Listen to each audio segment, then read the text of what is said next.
नमस्कार, स्वागत है आपका। आपके साथ मैं हूं सुनीता राय शर्मा। वो धाम भगवान राम का है जिसका संबंध है त्रेता युग से।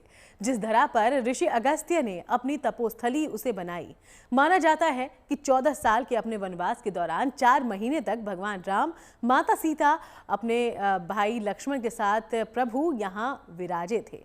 पद्म पुराण में इस धाम के बारे में मान्यता है कि यही वो धाम है जहां भगवान राम को ऋषि अगस्त्य ने ब्रह्म अस्त्र का ज्ञान दिया था। आज भी कहते हैं कि जब इस मंदिर के ऊपर आसमान में बिजली कड़कती है तो भगवान राम के साक्षात दर्शन होते हैं।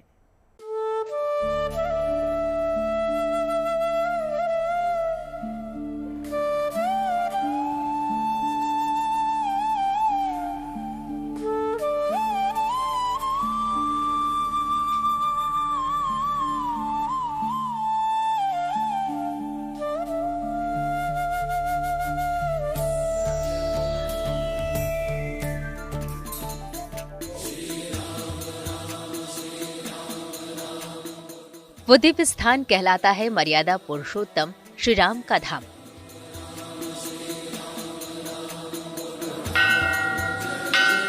आस्था कहती है कि यहाँ का पत्थर पत्थर राममय है।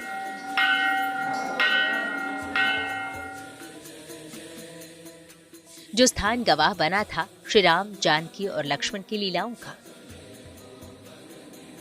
दावा किया जाता है कि जो भी एकाग्र मन से प्रभु का सुमिरन करता है उसे यहाँ पर सुनाई देता है सीताराम का मंत्र, यानी वो अलौकिक स्थान रामायण काल की कथा सुनाता है। कहते हैं कि उस धाम में 4 महीने तक वास किया था विष्णु अवतारी राम ने। इसमें भगवान राम ने विश्राम किया था। जब वो निकले थे उस समय विश्राम किया था और ऋषि अगस्त्य से भी वहीं पर दर्शन हुई थी। यह बहुत ही प्राचीन काल का मंदिर है जिसके बारे में उसका एक कब का है और इसकी क्या क्या विशेषता है जो भगवान राम से जुड़ी हुई है। यानी यहाँ पर भगवान राम का वास माना जाता है, यहाँ माता सीता का कृपा मानी जाती है और यह एक अद्भुत प्रकार के मंदिर जो पहाड़ों पर ही स्थित है। मान्यता है किसी स्थान पर मुनि अगस्त्य ने दशरथ नंदन राम को दिया था ब्रह्मास्त्र का ज्ञान। कथा है कि ये वही अलौकिक स्थान है जो गवाह बना था रघुवर के संकल्प का। ये धाम एक ऐसी प्रतिज्ञा का गवाह स्थल रहा है जिसने इस धरा को असुरों से मुक्त करवा दिया, आतताइयों को परलोक का वासी बना दिया।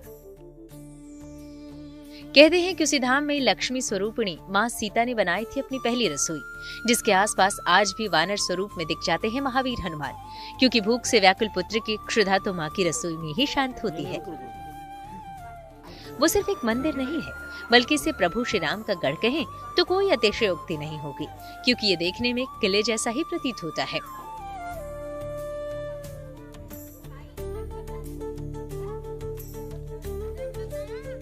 श्री राम को तो श्रीहरि का अवतार माना गया है और यहाँ महाराजा की तरह राजसी ठाट बाट से रहते हैं कौशलेंद्र। यहाँ पर चांदी के आसन और चांदी के दरबार में नील वर्ण स्वरूप में दिखते हैं राजा राम और अपनी भार्या सीता संग देते हैं कल्याण का वरदान।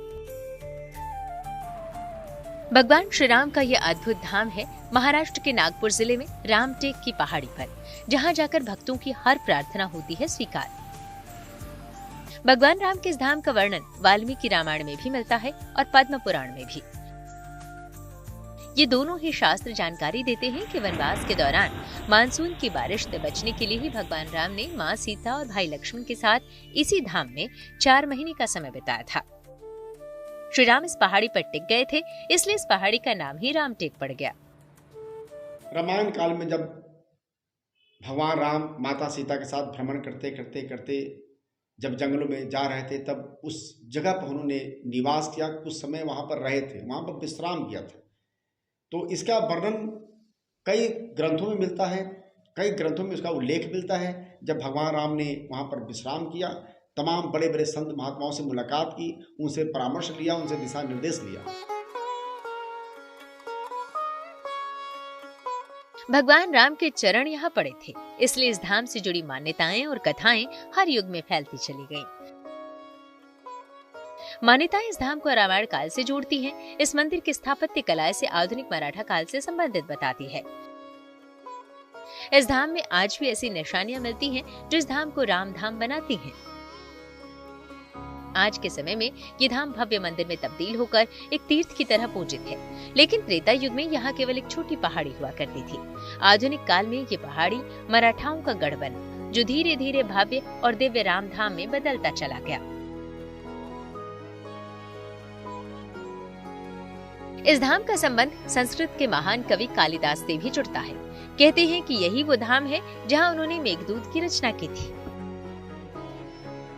ये ऐसा शास्त्रों में वर्णन मिलता है और उन्होंने अपने ही ग्रंथ में भी ऐसा उल्लेख किया है। कुछ ऋषि मुनियों ने भी ग्रंथ उल्लेख किया। कालिदास की जो यह ग्रंथ है यहीं पर उसी दिन समापन हुआ था और उन्होंने इसको पूरा लिख डाला था। तो इससे इस मंदिर रामटेक मंदिर से इसकी विशेषता जुड़ी हुई है। लेकिन यहीं पर उनको ज्ञान की प्राप्ति हो। इतना बड़ा शास्त्र उन्होंने लिखा, तो ये भगवान राम की कृपा कहीं न कहीं से परिलक्षित होती है। और इन्होंने इतने बड़े ग्रंथ की रचना की जो आज भी हम लोग उसका अध्ययन करते हैं, उसके बारे में जानने की चेष्टा करते हैं। तो उस जगह की ही महिमा है कि इतने बड़े ग्रंथ की रचना हुई वहाँ पर।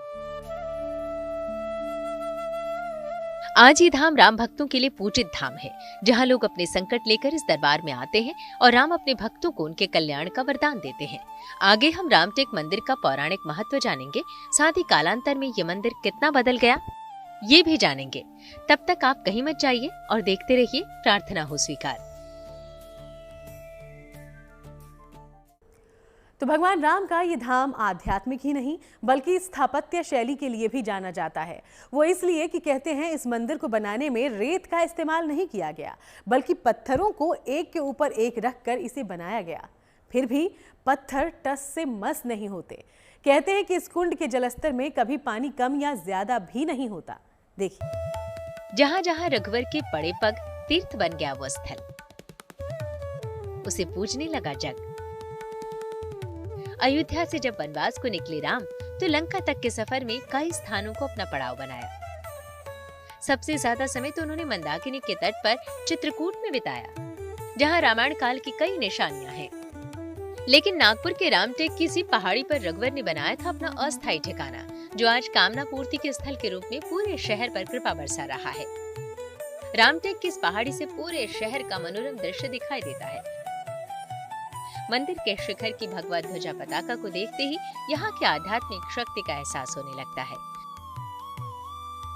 मंदिर का पौराणिक इतिहास तो करीब करीब 1500 साल से भी ज्यादा पुराना है, लेकिन मंदिर की आधुनिक संरचना इसे 300 साल पुरानी बताती है। इस धाम से जुड़ी पहली कथा त्रेता युग के रामायण काल की है। कथा कहती है कि जब प्रभु श्री राम, माँ सीता और भाई लक्ष्मण दंडकारण्य से पंचवटी की ओर बढ़ रहे थे, तब मौसम मानसून का था। जब आकाश में काले काले बादल घिरते हैं और घनघोर बारिश होती है। मानसून के इसी 4 महीने बारिश से बचने के लिए प्रभु राम ने इसी पहाड़ी को अपना ठिकाना बनाया था। रामटेक मंदिर का इतिहास बहुत ही पुराना है। आप ये मान सकते हैं कि जब भगवान राम वहाँ पर भ्रमण काल के दौरान वहाँ पर निवास किए थे, तब से लेकर मतलब ये हम काफी साल पुराना है। देखिए, भगवान राम की मूर्ति, सीता माता की, गणेश जी की मूर्ति रखी हुई है और एक इस प्रकार से रखी गई है कि आप वहां पर जाने से यदि किसी प्रकार की मनोकामना लेकर जाते हैं तो आपकी मनोकामना पूर्ण हो जाती है।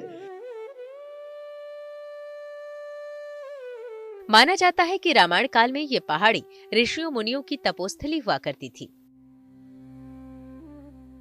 इसीलिए इसे तपोगिरी पर्वत भी कहते थे, जहां कई संतों की तपस्या करने की बातें कही जाती हैं। पौराणिक मान्यता है कि ये वो ही धाम है जहां ऋषि अगस्त्य ने भगवान राम को दिव्य अस्त्र के साथ साथ ब्रह्मास्त्र का भी ज्ञान दिया था। कहते हैं कि ऋषि अगस्त्य ने यहीं पर भगवान राम को उनके वनवास के मकसद के बारे में और रावण के अत्याचार के बारे में बताया था। पद्म पुराण में इस धाम को सिंदूरागिरी नाम से बताया गया है। सिंदूरागिरी में उल्लेख मिलता है कि वनवास के दौरान ये पहली बार हुआ था जब ऋषि मुनियों को भोजन कराने के लिए माँ सीता ने यहीं पर अपनी रसोई बनाई थी। मंदिर की एक लोक मान्यता है कि इस धाम में जब भी मानसून में आसमान में बिजली चमकती है तो भगवान श्री राम के अक्स के दर्शन होते हैं। स्थानीय लोगों का मानना है कि बारिश के वक्त इस स्थान पर एक दिव्य ज्योति प्रकट होती है, तब भगवान राम के दिव्य चमत्कारी रूप के दर्शन होते हैं। यहाँ पर एक विश्राम स्थली के रूप में ऐसी मान्यता प्राप्त हो गई है और भगवान राम की कृपा भी वहाँ पर विराजमान है कि जब कभी बिजली भी गुजरती है या बिजली कड़कती है तो वहाँ एक दीप प्रज्वलित होता है जिसमें भगवान राम का चित्र जैसा दिखता है। तो ये बहुत बड़ी महिमा है कि जो हजारों लाखों वर्षों से वो चली आ रही है, जो कि उसमें कहीं से कोई भिन्नता नहीं आई। तो भगवान राम के से जुड़ा हुआ मंदिर है जहाँ पर आज भी भगवान राम की कृपा को आप महसूस कर सकते हैं। इस मंदिर के रास्ते में ही एक स्थान का और वर्णन मिलता है जो इस धाम को महाकवि कालिदास से जोड़ता है। कहते हैं तब इस स्थान को रामगिरी कहते थे और यहीं पर कालिदास ने मेघदूत महाकाव्य की रचना की थी। आज के दौर में ये मंदिर भगवान राम के प्रसिद्ध मंदिरों में से एक है। यह खूबसूरत जगह शहर के शोरगुल से अलग श्रद्धालुओं को सुकून प्रदान करती है। रामटेक ही वो स्थान है जहां पर महाकवि कालिदास ने महाकाव्य मेघदूत की रचना की थी। रामनवमी, दीपावली के साथ साथ नवरात्रों में इस मंदिर की सुंदरता देखते ही बनती है। रामटेक मंदिर एक छोटी सी पहाड़ी पर बना है। इसकी भव्यता के चलते इस मंदिर को मंदिर नहीं बल्कि किला कहते हैं।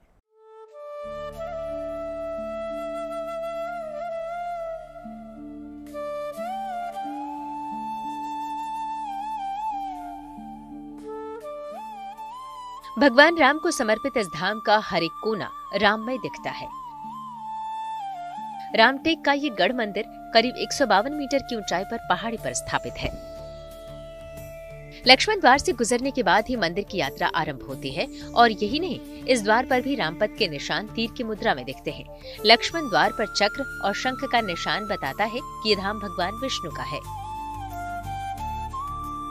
मंदिर में प्रवेश से पहले ही सिंदूर, प्रसाद और फूलों की दुकानें इस धाम में भक्तों की आस्था को विश्वास का रास्ता दिखाती हैं। मंदिर में प्रवेश द्वार किसी किले का प्रवेश द्वार लगता है, भव्य और सुदृढ़। ये दरवाजा करीब करीब 12 फीट ऊंचा है।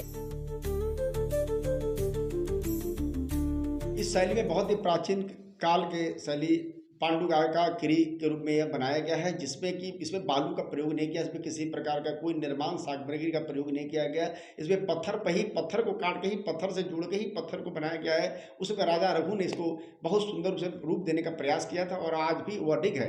इसकी जिसकी कलाकृति है बहुत ही विशेष है। यहाँ की जो मंदिर के जो मूर्तियाँ हैं बहुत ही विशेष कला के द्वारा बनाई गई है, जो आज भी उसी तरह से सजीव जैसा लगता है।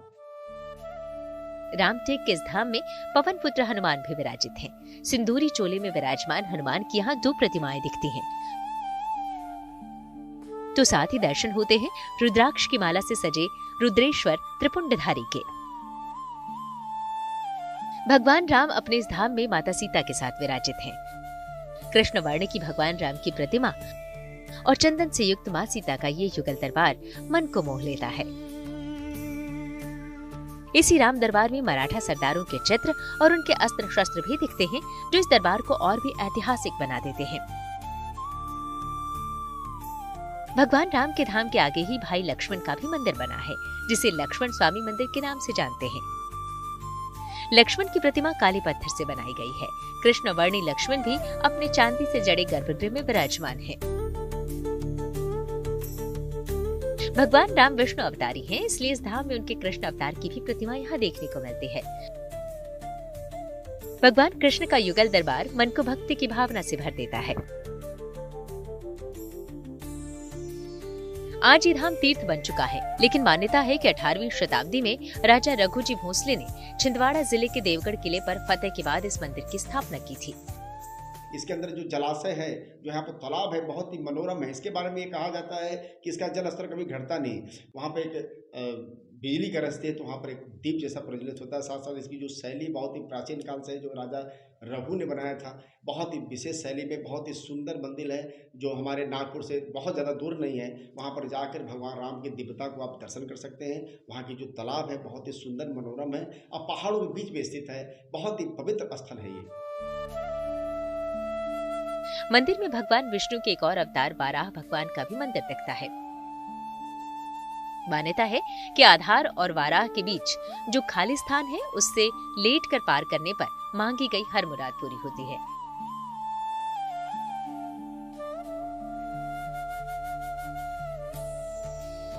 इसलिए यहाँ ऐसा करते हुए कई भक्त दिख जाते हैं। इस ऐतिहासिक धाम से कई महानुभावों का भी संबंध रहा है।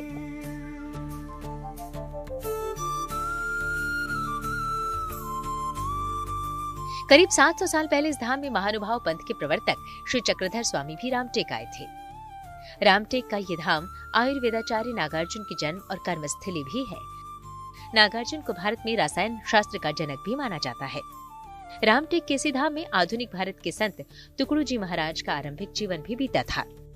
रामटेक में ही राष्ट्रीय स्वयंसेवक संघ के द्वितीय सरसंघ चालक माधवराव सदाशिवराव गोलवलकर का भी जन्म हुआ था।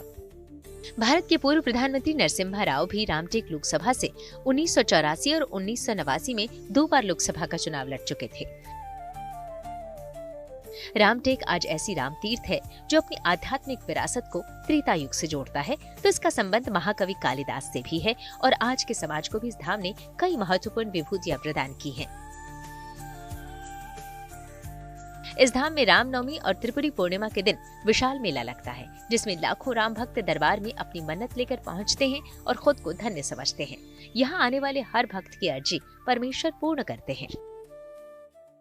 तो श्री राम नाम की महिमा से हो आपका कल्याण, इसी प्रार्थना के साथ हम लेंगे इजाजत। देश दुनिया की बाकी तमाम अच्छी खबरों के लिए आप देखते रहिएगा गुड न्यूज टुडे।